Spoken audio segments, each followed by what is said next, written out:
우리가 지금 주일 오후 시간마다 이 말씀을 고린도서 말씀을 보고 있는데 한마디로 말하면 고린도전서 말씀은 책망하는 것입니다. 야, 너네 왜 그러느냐?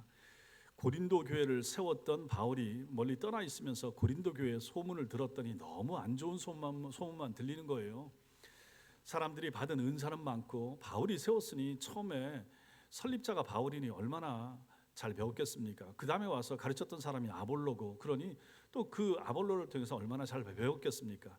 그런데 이제 시간이 약간 지나고 나서 1차 전도 여행 때 세웠던 교회이기 때문에 지금 2차 전도 여행 중에 있는 바울이 이것을 써서 보내고 있으니까 이때로부터 한 3년, 4년 정도 시간이 지난 다음에 교회 형편을 이제 들으니까 이제 안 좋은 소식만 들리는 거예요. 파당이 있고 서로 나뉘어 있고 고소하는 문제도 있고 음란의 문제도 교회 안에 있고, 그러니 그 답답한 소리를 들은 것에 대한 마음을 가지고 이제 이 편지를 써서 보내니까 이것은 책망하는 거, 고쳐야 되는 거, 이런 내용들이 여기 많이 담겨 있을 수밖에 없는 것입니다. 그러므로 이 내용 전체는 듣기에 참 좀 부담스러운 그런 내용이 되는 것이죠. 꾸짖고 훈계하는 것이기 때문에요. 지난 시간에 우리가 보았던 것은 교만하지 말라 하는 내용을 13절까지 내용을 6절부터 13절까지 내용을 본 것입니다. 아니, 하나님의 사도들이 나와 다른 열심히 하는 하나님의 사도들을 봐라. 그렇게 고생하고 그렇게 수고하고 아무것도 없고 정처 없이 홈리스처럼 그렇게 살아가는데 너네는 떵떵거리면서 살고 배부르게 살고 가진 채 살고 왜 그러느냐. 그러면서 또 너희가 얼마나 교만하고 얼마나 싸움을 잘하느냐, 교회 안에서, 고린도 교회 안에. 그게 뭐냐, 이렇게 이제 교만에 대해서 책망한 다음에 오늘 이 얘기를 또 하는 거예요. 그래서 14절 보시면 내가 너희를 부끄럽게 하려고 이것을 쓰는 것이 아니라 오직 너희를 내 사랑하는 자녀같이 이제 권하기 위해서 하고 있다, 이제 이렇게 말하는 것입니다. 이게 이제 첫 번째가 되는 거죠. 자녀처럼 권하노라. 혼내기 위해서 하는 것이 아니라 자녀처럼 이제 권하면서 이 내용을 쓰고 있는 것입니다. 그래서 여기 이제 14절을 보면 바울은 자신의 이런 책망이 부끄럽게 하기 위해서나 단순한 책망이 아니라 애정이 담긴 그런 충고, 권면이다 분명히 말합니다. 15절에 보면 이 세상에서 스승은 많이 있을 수 있지만 영적인 아비는 많지 않은데 자신이 바울이 바로 영적인 아비로서 고린도 교인을 낳은 영적인 아비로서 이 글을 쓰고 있노라, 이렇게 말하는 것입니다. 가정이나 교회에서도 마찬가지로, 특히 이제 가정 같은 데서도 아이들을 키우면서 훈계나 책망이 필요할 때가 있지 않습니까? 그러나 이때 부모 된 사람들은 감정을 절제하고 이성과 논리를 가지고 그 아이의 잘못한 것을 분명히 이제 얘기를 해줘야 되는 거죠. 이때 마음은 뭡니까? 애정의 마음이 되는 거죠. 애정이 빠진 채 분노나 잘못된 마음을 가지고, 혈기를 가지고 만약 혼낸다라고 하면 그 아이에게 변화를 가져오기가 쉽지 않죠. 15절에서 바울은 복음으로써 고린도 교인들을 낳았다, 이렇게 말합니다. 그리고 여기에 나오는 스승이 나오는데, 여기 나오는 스승이 누굽니까? 이 스승은 지금 같으면 과외 교사, 가정 교사, 학원 선생 같은 뭐 그런 역할을 하는 거죠. 후견인. 그래서 바울 당시에는 이 일을 집안에서 노예들이 했습니다. 노예들이 주인의 아이를 맡아서 키우고 가르치고 뭐 이렇게 하는 거죠. 그래서 어느 정도 아이가 성장할 때까지 그걸 이제 도와주는 거죠. 그래서 갈라디아서는 여기서는 이제 몽학 선생, 옛날 성경에 이제 이렇게 나오고 있지만 바로 이제 그런 역할을 하는 것입니다. 이처럼 이런 스승들은 주위에 많이 있을 수 있습니다. 학원 선생, 저 교사, 도움을 주기 위한 선생님들은 주위에 있을 수 있습니다. 그런데 이런 스승과 비교하여 바울은 뭐라고 자기를 표현합니까? 나는 너희의 영적인 아버지다, 아비다. 학원 선생님들은 아이의 장래에 책임질 필요 없어요. 그렇잖아요. 지금 맡은 동안에 애 성적만 올라가고 잘 가르치면 되는 거잖아요. 그런데 부모는 안 그렇잖아요.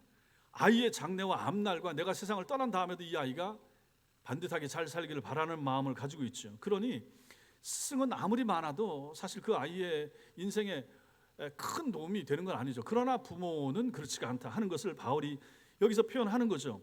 내가 바로 그런 마음을 가지고 너희한테 책망하고 훈계하면서 고치려고 하고 있으니까 너희가 좀 들어줬으면 좋겠다 하는 내용이 이제 15절의 내용이 되는 것입니다. 교회가 이런 곳이죠. 영혼을 고치고 영혼을 살리고 영혼을 변화시키는 곳 아니겠습니까? 그런 수고와 애씀, 이것이 바울에게 있었다 하는 것이죠. 고린도 교회 교인들이 잘 못 되고 있고 교회가 다투고 있다 하는 얘기를 들으니까 너무 고통스러운 거죠. 그 교회를 세웠던 바울의 입장에서 아버지의 마음으로 자녀들이 분란이 있다 하는 것을 들으니 얼마나 고통스럽겠습니까? 그래서 이제 애정을 가지고 이렇게 고치려고 하는 것입니다. 교회가 이런 곳입니다. 교회가 바로 성도들의 영적인 신앙 성장을 도모하고 혹시 잘못된 부분이 있으면 그것을 고쳐줘야 될 부분이 바로 교회에서 그런 일이 일어나는 거죠. 아이의 인품, 인격 그것까지도 해주면 좋지만 그것은 실제로는 가정에서 해야 될 역할이 더 큰 것이고, 교회에서는 성경을 통하여 하나님 말씀을 통하여 선생님들의 삶을 통하여 목회자의 삶과 바른 교리적인 가르침을 통하여 성도들의 삶을 고쳐낼 수 있는 곳, 그것이 바로 교회가 되는 것입니다. 선교사님들이 선교지에 가서 이 일을 하잖아요. 교회에서는 이제 목사가 이런 일을 한다 하는 것입니다.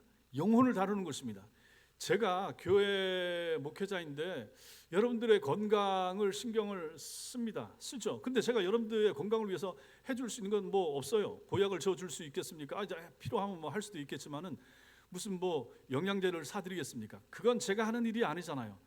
생명의 말씀을 여러분들에게 이제 잘 전하면 되는 거죠. 그래서 여러분들이 새롭게 될 수 있도록 오늘 오전에도 10시부터 새로 지난주에 등록하신 성도 두 분을 가르쳤습니다. 황경민 성도님하고 이한별 자매하고 가르쳤어요. 두 분 다 세례를 받은 분들입니다. 그런데 이제 얘기를 좀 하다 보니까 그 자매 청년은 물어보니까 아직 구원의 확신이 없는 거예요. 그런데 또 물어봤더니 이제 옛날에 유아 세례를 받았다고 하더라고. 그러면 앞으로 이제 입교를 해야 되는 거죠. 그래서 이제 세례를 받아야 되는 것이고, 그러니까 제 마음에 그러면 이 청년은, 이 자매는 구원이 필요하다 이거죠. 그러면 구원을 위하여 이제 제가 노력을 해야 되고 거기에 초점을 맞춰서 성경 공부를 가르쳐야 되는 거죠. 구원받은 사람과 구원받지 못한 사람을 가르치는 내용은 달라집니다. 그렇잖아요. 구원받지 못한 사람에게는 다시 복음이 필요합니다. 예수 그리스도의 복음, 참 복음, 기초가 되는 복음을 전해야 되고, 그걸 알고 구원받은 사람, 죄사함 받고 예수가 마음에 들어와 있고 천당지옥 믿어지는 사람에게는 성장과 성숙을 위한 가르침을 가지고 가르쳐야 되는 거죠. 근데 이제 엄마와 딸 차이가 이제 이렇게 되는 거죠. 그럼 이제 여기에 맞춰서 다음 주에 또 다른 내용을 가지고 이제 가르쳐야 되겠죠. 교회는 그렇게 하는 곳이다. 신앙이 있는 여러분 같으면 여러분들의 신앙을 성장시키는데 도움이 될 수 있는 말씀을 제가 전해야 되는 거죠. 오전 설교도 마찬가지고 오후도 마찬가지고 수요일날 가르침도 마찬가지고 성경 공부 내용도 마찬가지고, 그러면서 또 필요한 것이 초신자들도 들었을 때 그 내용을 듣고 회심할 수 있는 말씀을 전해야 되는 거죠. 결국은 이 회중들 가운데 회심한 사람과 회심하지 못한 사람이 같이 있으니 타겟이 한쪽만 있으면 훨씬 전하기가 좋을 텐데 같이 섞여 있을 수밖에 없어요. 교회를 5년 10년 다녔어도 오래 다녔어도 회심하지 못한 성도가 있을 수 있단 말이에요. 성경 지식은 있어도 거듭나지 못한 성도가 있을 수 있는 거죠. 어쨌든 그런 분들에게 말씀을 전해서 오후에는 고린도서 말씀을 전하고 오전에는 민수기 말씀을 전해서 그 가운데서 그 말씀을 통하여 하나님이 역사하셔서 이 사람이 회심하도록 하게 해주세요 하는 마음을 가지고 일주일 동안 설교를 준비하고 주일날 이제 말씀을 전하는 거죠. 그러니 지금도 마찬가지입니다. 여러분들도 마찬가지고 여러분들 가운데 회심하지 못한 사람들은 탄생해야 됩니다. 재탄생이 필요합니다. 어머니 몸에서 태어나는 것은 육신의 탄생이죠. 이제는 영적인 탄생이 필요한데 그것은 교회에서 목사의 설교를 통하여 하나님의 말씀을 가지고 성령이 역사할 때 태어나게 되는 거죠. 그 재탄생이 필요하다 하는 것입니다. 교회 안에 있는 사람들 가운데 이것을 해야 되는데 이 일을 교회가 그리고 목회자가 이것을 감당하는 것이죠. 그리고 주일학교 선생님들이, 그 다음에 또 구역장님들도 이 일을 같이 감당하는 거죠. 저와 같이 회심한 구역장님들, 구원의 확신을 가지고 있는 하나님의 사람들, 사역자들, 이런 분들이 처음 예수 믿는 사람들, 나중에 믿게 되는 사람들, 우리 청년 같은 경우에도 마찬가지입니다. 청년들이 우리 한 25명 정도 된다 그랬죠. 또 주일날 모이면 한 10여 명 이상 참여하고, 이 청년들 가운데 회심하지 못한 청년들이 있습니다. 이들이 회심해야 됩니다. 이들에게 재탄생이 필요한 거예요. 그게 중요한 것입니다. 그래서 교회가 여러 가지 프로그램을 하지만 제일 중요한 것은 어쨌든 말씀이 역사하여 그 사람을 변화시켜야 되는 것이죠. 이 일을 교회가 한다 하는 것이죠. 이 일을 하는 하나님의 사람들, 이 일을 하는 목회자, 이 일을 하는 선생님들의 마음의 상태가 어떻습니까? 오늘 바울의 마음처럼 해야 되는 것이고 자녀같이 권해야 된다 하는 것이죠. 내 아이를 키울 때 내 아이에게 가장 좋은 것을 먹이고 싶어하는 어머니의 마음이 목회자에게 있어야 되는 것이고, 아이를 맡은 교사들에게 이 마음이 있어야 되는 거죠. 우리 교사들 잘하고 있습니다. 잘하는데 더 잘하셔야 됩니다. 아이들의 영혼을 건성으로 대충 대해서는 안 되고 정말로 뜨거운 마음 가지고 한 번을 전해도 복음을 전할 수 있도록. 재미가 문제가 아닙니다. 제 설교도 마찬가지입니다. 재미있고 만담처럼 하고 무슨 이런 것이 중요하지가 않습니다.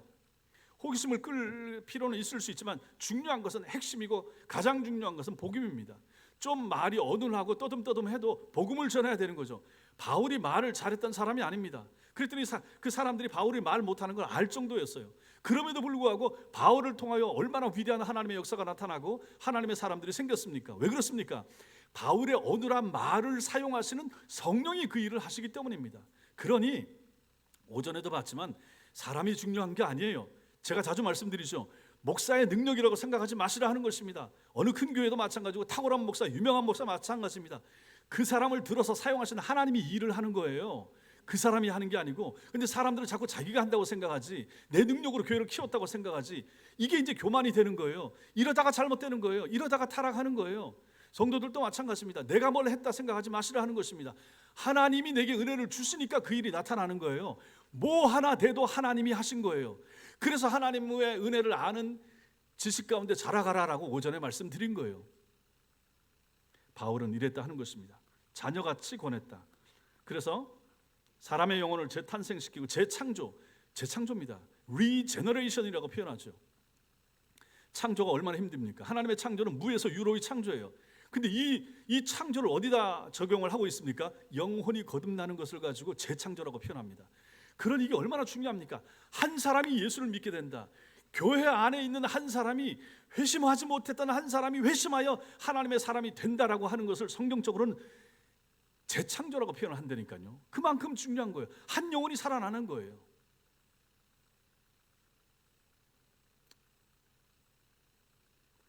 주님께서는 니고데모에게 물과 성령으로 거듭나야 한다라고 하셨죠. 이것을 이루기 위해서 주님께서는 친히 십자가에 달려서 물과 피를 다 쏟으셔야 했습니다. 이것이 바로 자기 형상을 닮은 아기를 낳기 위해서 해산의 수고를 참아내는 산모의 모습과 같은 것입니다. 아이가 그냥 태어나지 않잖아요. 모든 아이를 낳아 보신 분들이 이걸 다 안다는 얘기입니다. 그러면 우리도 마찬가지입니다. 교회 안에서 마찬가지인 거죠. 목회자의 목회도 마찬가지인 거죠. 산통 없이 뭐가 되는 일은 없는 거죠. 교회가 성장하고 뭘 하나를 하고 한 영혼이 살아나고 하는 것도 마찬가지입니다. 제가 여러분들을 가르치려고 애를 쓰고 힘쓰고 하는 것도 마찬가지입니다. 제가 안 하면 저는 쉽죠. 수요일 날 같은 거 안 해도 되고요. 줌 가지고 뭐 안 하려고 해도 됩니다. 목회자가 저같이 담임 목사 포지션에 있으면 안 하려고 하면 안 할 수 있는 길이 얼마나 많습니까? 쉬려고 하면, 아니 주중에 다 시간 제 마음대로, 하나님은 크게 의식 안 한다 그러면, 성도들의 영혼에 대한 부담감이 없다 그러면 마음대로 할 수가 있잖아요. 누가 저에 대해서 간섭을 하겠습니까? 뭐 우리 장로님이 뭐라고 태클을 겁니까? 다른 분들이 뭐라고 우리 목사님 어디 가셨나 살핍니까? 안 그러잖아요. 그러니 이럴 때 제가 하나님 앞에서 해야 되는 거 아니겠습니까? 말씀을 준비하고 하는 것도 마찬가지인 거예요. 그래서 이제 제가 만들어 놓은 교재를 보면서도 이 교재가 이게 좀 부족하다 싶으면 또 이제 다시 손을 봐서 오늘 오전에 썼던 교재도 다시 만들어서 하는 것이고, 우리 이제 완전 새로운 교인들을 위해서 제가 지금 만들고 있는 교재, 그걸 가지고 우리 또 교육을 할 때도 마찬가지입니다. 그거 다시 만들어서 또 다른 자료보다 또 좀 더 좋은 게 있으면 거기다 추가하고 첨가하고 빼고 하면서 만들어 가는 거죠. 그 수고 안 해도 돼요. 옛날에 했던 거 가지고 그냥 하면 되는데, 그래도 좀 더 나의 이 수고나 나의 이 애씀을 통하여 뭔가 하나님의 성령의 역사가 좀 더 잘 나타날 수만 있다 그러면 이 정도 수고 감수한다 하는 것이죠. 그런 수고와 애씀이 필요한 것이죠. 제가 여러분들을 위하여, 제가 맡고 있는 천성교회 성도들의 영혼을 위하여 당연히 애써야 되는 것처럼, 제가 이렇게 한다고 해서 당연히 이거 당연한 것이지만 공치사고 내가 이 정도 합니다, 성도들 나 좀 알아봐 주세요, 절대로 이렇게 말하면 안 되는 거죠. 하나님 앞에서. 그렇게 함에도 불구하고 주님이 너 그래도 부족해. 그게 뭐야? 시간 더 애를 써야 되고, 더 충성히, 더 기도 많이 해야 되고, 더 아픈 성도들 더 돌아봐야 되고, 주님이 이렇게 말씀하시지 않겠습니까? 그러므로 이런 모든 모습이 성도들에게, 특히 중직자들에게 필요합니다. 교회는 복음을 상품처럼 팔라고 해서는 안 됩니다. 전도하는 것을 길거리 학습지 팔듯이 해서는 안 되는 이유가 여기 있는 것입니다. 한 영혼, 이거 받고 한 영혼이 변화될 수 있다. 내가 이렇게 복음을 전했을 때 한 영혼이 살아날 수가 있다. 내가 한 편의 설교를 전하는데 이 중에 혹시라도 우리들 가운데 앉아있던 회심하지 못한 성도가 회심할 수가 있다. 그 마음을 가지고 이 자리에 서야 되고 복음을 전해야 되고, 주일학교 선생님들이 그 마음을 가지고 아이들을 맞이해야 되고 아이들에게 복음을 전해야 된다 하는 것입니다. 지금 한국교회 문제, 회심하지 못한 청년들이 교회 안에 그득합니다. 교회 나오는 것만 해도 기특한데 교회 나오는 청년들이 회심하지 못한 마음을 가지고 나옵니다. 제가 성도들 보잖아요. 여기 앉아서 보고 들어오는 모습과 태도와 성경을 가지고 오는 모습이나 찬송을 부르는 모습이나 기도에 임하는 모습이나 신앙 고백하거나 이런 것을 지나가면서라도 보면서도 제가 생각을 하는 거죠. 저분의 마음의 상태가 지금 어떤 것인가, 저 학생, 저 청년의 마음의 상태는 어떤 것인가 살피면서 제가 본다 하는 얘기입니다. 그러면 그 태도를 보면 뭐가 보이겠습니까? 영혼의 상태가 보이는 거예요. 의사들이 환자를 맞이할 때 맥을 짚든지 뭐 하더라도 얼굴을 보고 표정만 보고 걷는 모습을 보더라도 몸 상태 어느 정도는 좀 알기도 하고, 한의사도 마찬가지로 하는 것처럼 목사들은 여러분들의 말이나 아니면 교회에서의 이런 모습들을 보면서 영적인 상태를 저는 나름대로 이제 진단을 하는 거죠. 그러니 여러분들이 하나님 앞에 바르게 예배하는 예배자로 서게 되는 것, 그렇게 변화되도록 해야 될 책임이 저한테 있다라고 하는 것을 늘 제가 생각하면서 이 자리에 서는 거죠. 그러니 어떻게 대충 말씀을 저는 능력이 부족합니다. 많이 못 자라요. 공부도 많이 못했고. 그럼에도 불구하고 나를 이 자리에 세우셨으니 내가 서서 내가 복음을 전하고 내가 하나님이 말씀을 전하게 하는 동안은 내가 할 수 있는 내 역량을 최대한 끌어모아서 한 편의 설교를 만들어서 이 시간에 전해야 되는 거죠. 이것은 여러분도 마찬가지로 하는 것입니다. 복음을 전할 때도 마찬가지고 하나님의 교회를 섬길 때도 이러한 마음과 이러한 자세를 가지고 섬기는 것이 필요하다 하는 것입니다. 하나님 말씀 갈라디아서 4장 19절 말씀 우리 같이 보겠습니다. 읽겠습니다. 시작. 나의 자녀들아 너희 속에 그리스도의 형상을 이루기까지 다시 너희를 위하여 해산하는 수고를 하노니, 바울이 아이를 낳아 본 적이 없어요. 결혼도 안 했어요. 그런데도 불구하고 고린도 교회 교인들을 향하여 다시 너희를 위하여 해산하는 수고를 한다라고 하면서 이 말씀을 전하는 거예요. 그러니 모든 남자 성도들도 마찬가지고 여자 성도들도 마찬가지입니다. 영혼을 대할 때, 한 사람을 대할 때, 교인을 대할 때, 밖에 있는 사람들을 대할 때 이러한 마음을 가지고 대하는 것이 필요하다 하는 것입니다. 저 사람에게 예수가 필요하다, 내게 예수가 내 영혼을 살려주시고 나를 새롭게 하신 것처럼 저 사람에게도 예수가 필요하다 하는 마음을 가지고 복음을 전하고 그 사람이 교회 안에 들어오길 위하여 애쓰고 힘쓰고 기도하는 것이 필요하다 하는 것입니다. 두 번째로 우리가 오늘 말씀에서 배우게 되는 것은 나를 본받는 자가 되라 라고 말하는 바울의 이 모습입니다. 16절 말씀이죠. 같이 읽겠습니다. 시작. 그러므로 내가 너희에게 권하노니. 이것은 얼마나 당당한 바울의 선언이고 명령이 됩니까? 바울이 이렇게 말하는 것은 자신이 먼저 본이 되어서 자식의 올바른 그 행동을 교육하는 유대인 부모로서의 자연스러운 자녀 교육 방식과 연관된 이 말을 하는 것입니다. 유대인들은 항상 부모가 본을 보였잖아요. 아빠가 먼저. 자녀들은 부모의 등을 보면서 따라오는 거 아니에요. 하는 모습을 보고. 그래서 지금 이 얘기를 하는 거예요. 영어 속담에 like father, like children 이런 말이 있습니다. like father, like children. 아비가 그러하면 자식들도 그러하다. 딱 그래서 이게 뭡니까? 한자어로 뭐예요? 부전자전. 예, 딱 그겁니다. 모전? 그렇죠. 모전여전, 부전자전. 어머니가 그러면 딸이 거의 그래. 우리 여자 성도들은 다 좋아요. 아버지들도 훌륭하세요. 고린도 교인들은 십자가 복음을 바로 깨닫지 못하여 세상적 지혜를 앞세움으로써 십자가 복음에 어울리는 성도로 살아가지 못하고 있는 거예요. 지금 이들에게 바울은 나를 본받으라, 자신을 본받으라 이렇게 말합니다. 여러분 한번 생각해 보세요. 우리 자녀들이 나는 아빠 같은 남자, 아빠 같은 아빠가 될 거예요. 야, 이건 최고의 찬사 아니겠습니까? 우리 아들들도 저한테 이런 얘기는 안 해. 왜? 그만큼 못되니까. 뭐 부끄러운 모습이긴 하지만은 엄마들도 마찬가지 아니겠습니까? 나는 엄마 같은 엄마가 될래. 야, 그거만큼 칭찬이 있겠어요? 그렇죠? 혹시 여러분들 중에 어머니들 중에 들어보신 분 있을 수 있어? 손 한번 들어보세요. 설마 없으려고. 여자 성도가 이렇게 많은데. 그러니까 이게 뭡니까? 쉽지 않다는 거지. 쉽지 않은 거지. 본이 되는 게 바람풍 하면서 바람풍 하길 바라야 되는 거잖아요. 자기는 발음을 엉망으로 하면서 하길 바라야 되는데 앞에서 말하는 게 쉽지. 바울 보세요. 야, 그러니까 이걸 보니까 너희는 나를 본받는 자가 되라.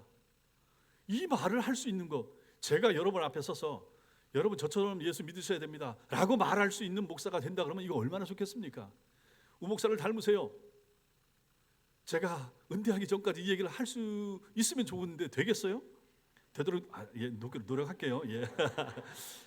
이때 아멘 하는 거 그렇게 돼보세요 이런 얘기지. 예, 노력하겠습니다. 그러니 바울을 보세요. 너희는 나를 본받는 자가 되라. 바울은 왜 직접 그리스도를 본받는 자가 되라 라고 하지 않고 나를 본받는 자 되라 이렇게 했을까요? 우리가 엄격하게 생각하면 아니 바울도 사람이잖아. 자기 말고 예수를 본받는 자가 되라 이렇게 말하는 게 훨씬 나은 거 아니에요? 모든 성도가 지향해야 될 최고의 목표 지점은 그리스도의 형상, 예수님 닮는 거 맞지요?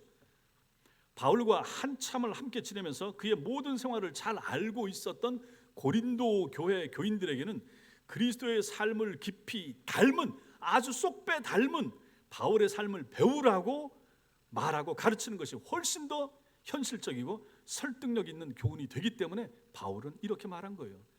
얼마나 바울이 하나님 앞에서 말씀 따라 살고 예수님 닮은 모습으로 살아냈으면 자기가 이런 말을 할 수 있었을 것인가.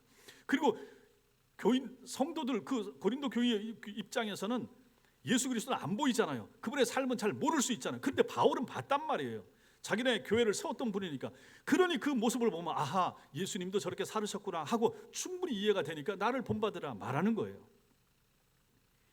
우리 시대 오늘날 우리 시대의 문제는 무엇입니까?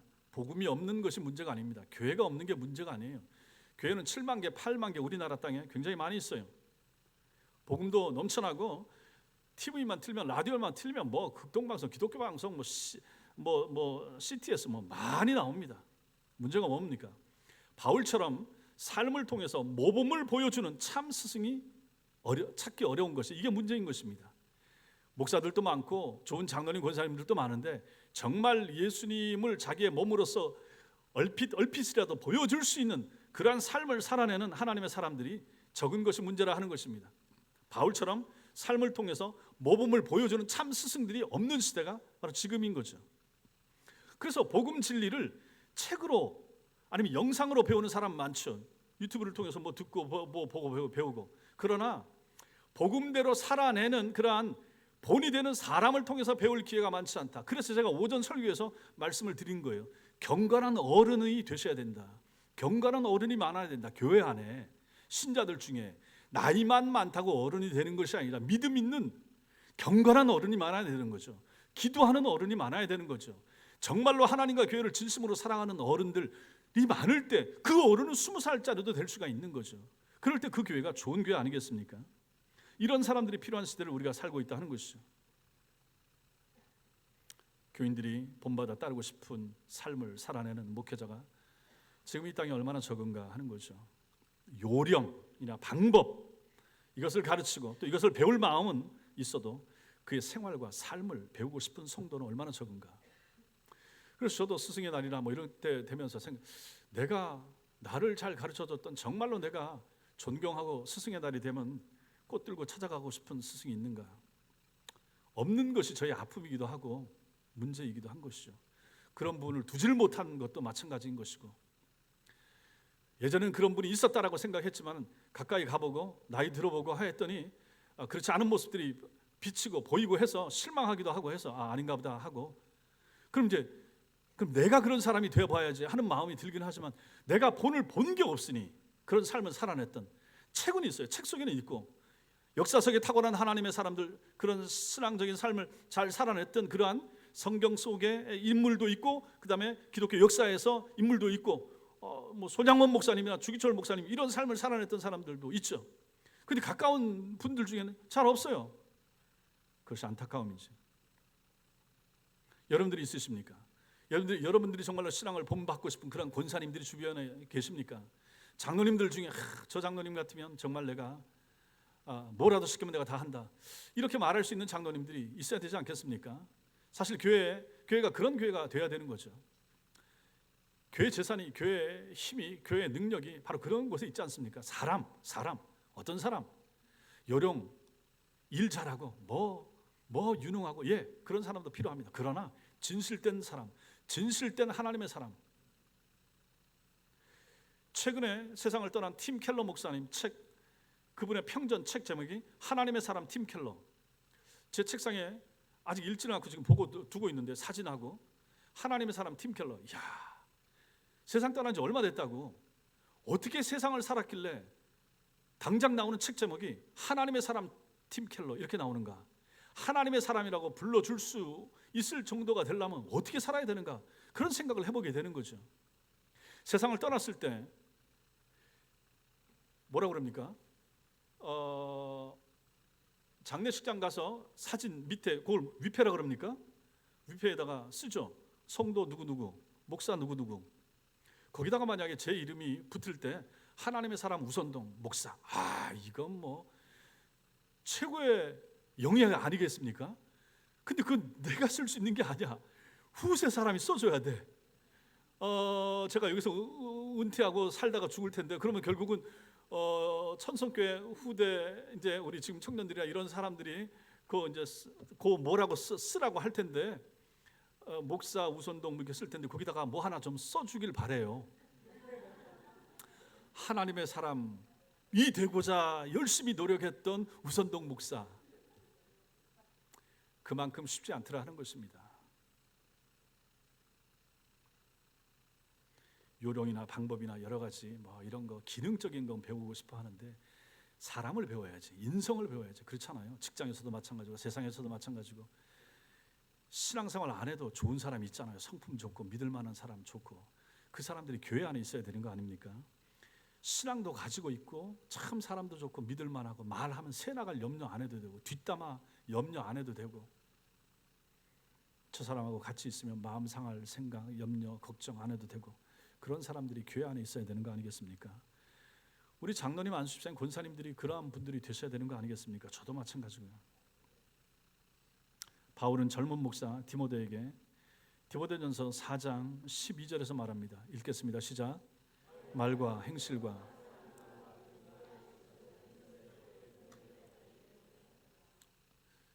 나이든 목사 바울이 젊은 목사 디모데에게 말합니다. 말과 행실과 사랑과 믿음과 정절에 있어서 믿는 자에게 본이 되라. 목사는 다 절해야 되는 거죠. 모든 하나님의 사람들, 일꾼들은 절해야 되는 거죠. 말에 있어서, 행실에 있어서, 사랑에 있어서, 믿음에 있어서, 정절에 있어서, 신앙의 정절을 지키는 면에 있어서 자식들에게 본이 돼야죠. 부모들은. 앞서간 사람들은 나중에 따라올 사람들에게 본이 돼야 되는 거죠. 전도가 왜 안 됩니까? 우리는 관계 전도를 말하죠. 관계 전도. 그렇죠. 관계 전도가 왜 어렵습니까? 관계하는 내가 문제잖아요. 내 모습, 내 말, 내 행실 보고 저 사람이 날 따라 교회를 와야 되는데 그게 안 되는 거예요. 관계 전도가 어려운 거죠. 자녀들이 전도 안 되는 것도 마찬가지 아니겠습니까? 결국은 큰 틀에서 보면 부모가 하나님을 믿는 게 자녀들이 봤을 때 안 믿어도 큰 문제가 없을 것 같아. 살아가는 모습을 보니, 가정생활을 하는 모습 보니, 그러니 굳이 내가 엄마 아빠 따라 교회 가고 싶은 마음이 안 드는 거예요. 이것은 우리 모두의 문제입니다.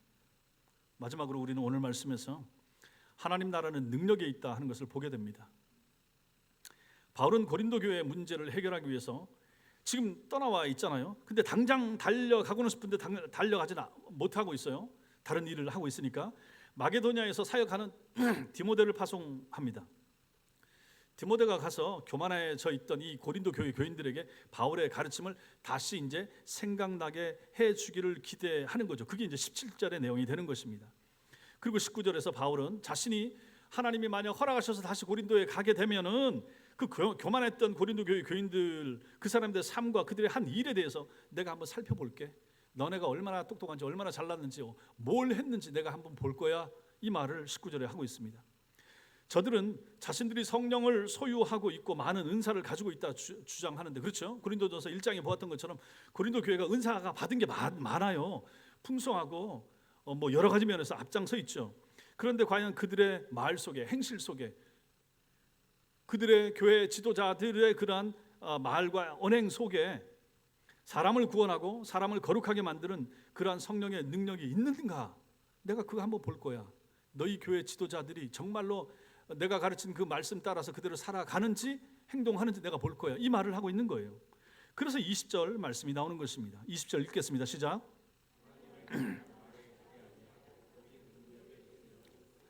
하나님의 나라가 어디에 있다고 말합니까? 능력에 있다. 능력에 있다. 자, 이게 이제 중요합니다. 이것은 말의 중요성을 무시하는 것이 아니라 성도는 말과 함께 능력도 갖추고 있어야 된다 하는 얘기를 강조하고 있는 거예요. 사실 하나님 나라 또 하나님의 복음, 이것은 사람의 말로, 언어로 전달이 되는 거죠. 제가 지금 말하는 것도 마찬가지고 전도하는 것도 마찬가지고요.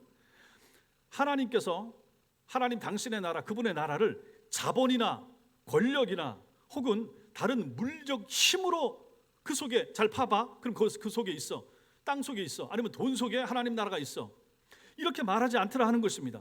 하나님의 나라를 하나님께서 사람들에게 전하는 방식을 무엇으로 택했는가? 말로 택하셨다 하는 것이죠. 사람의 언어로 전하게 하신 것입니다. 그러니 이게 얼마나 감사한 것인가. 그런데 사람의 언어로 전하게 한 이것, 말은 일반 은총이 하나죠. 언어 장애가 없는 사람들은 전부 다 누구든지 말을 할 수가 있습니다. 그 능력을 가지고 있죠. 그런데 하나님의 나라는 말만 하면 돼요. 복음만 전하면 돼요. 예수 십자가, 예수 구원, 이것만 하면 된단 말이에요. 얼마나 쉽습니까? 근데 이게 쉬워요? 예수 믿으세요. 예수 믿으면 천당 갑니다. 누구도 말할 수 있어요. 이처럼 쉽고 간단한 수단인 말을 통해서 진짜로 하나님 나라가 전해지는 것이라면 어째서 지금까지 하나님 나라가 완전하게 전해지지 않는가? 왜 아직도 대한민국의 10분의 9 정도는 아직도 예수를 안 믿고 있는가? 세상에 70억, 80억 인구 가운데 아직도 불신자가 얼마나 많은데, 사람들은 말을 얼마나 잘하는데, 그 말 가지고 그 말 속에 하나님 나라가 들어있고 말만 하면 하나님 나라가 전달될 것 같으면 다 퍼졌을 텐데 왜 안 되는가? 왜 안 되는가?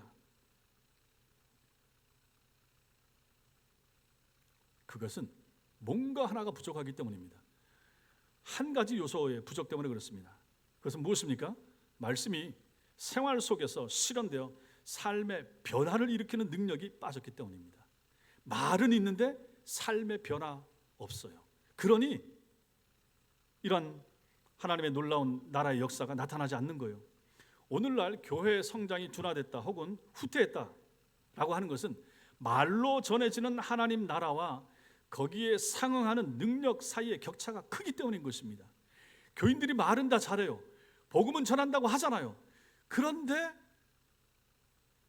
하나님의 교회가 더 확장된다든지 크게 부흥한다든지 이러지는 못하다 하는 것입니다. 왜 그런가? 말과 삶의 격차가 크기 때문에. 이걸 갖고 다른 말로 갭.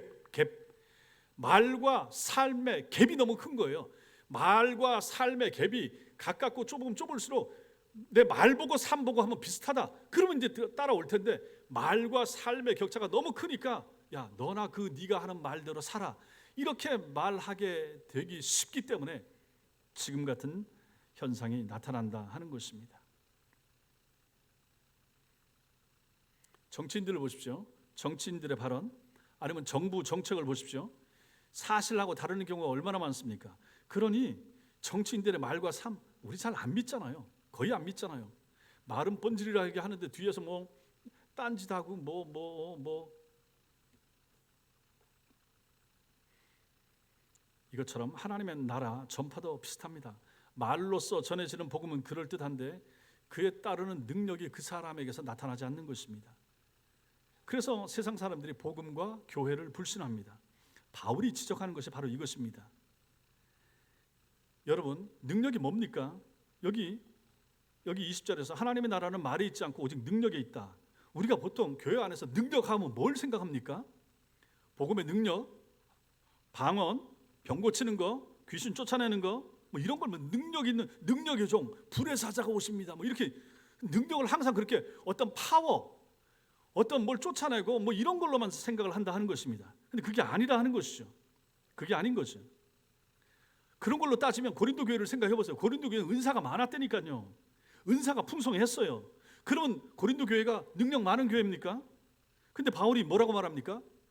고린도 교회가 능력 있는 교회라 얘기 안 하잖아요. 온갖 하나님의 은사는 고린도 교회 교인들이 다 가지고 있었음에도 불구하고 능력 있는 교회라 말하지 않는 것입니다. 오히려 말만 있고 능력은 없는 교회라고 지금 바울이 고린도 교회를 책망을 하는 거예요. 바울이 능력자 아닙니다. 바울이 능력자라고 말하는 것은 바울이 가진 어떤 은사와 어떤 힘 때문이 아닙니다. 바울이 병자를 쫓아내고 귀신을 쫓아냈고 했기 때문에 바울의 능력의 종이라고 말하는 것이 아니라는 것입니다. 바울을 능력의 종이라고 말하는 것은 그의 예수님을 닮은 삶 때문에 그렇게 말하는 거예요. 그러니 능력은 우리가 생각하는 것처럼 뭘 쫓아내고 뭘 파워가 있게 뭘 하고 하는 것, 이게 능력이 아니라 하는 것입니다. 헌금 많이 하는 것이 능력이고 예배당을 세우는 것이 능력이고 이게 아닌 거예요. 참된 능력은 뭡니까? 삶이 되는 거예요. 예수 닮은 삶, 다른 사람이 부러워할 만한, 본받고 싶어 할 만한 그 사람의 삶이 바로 능력이 되는 거예요.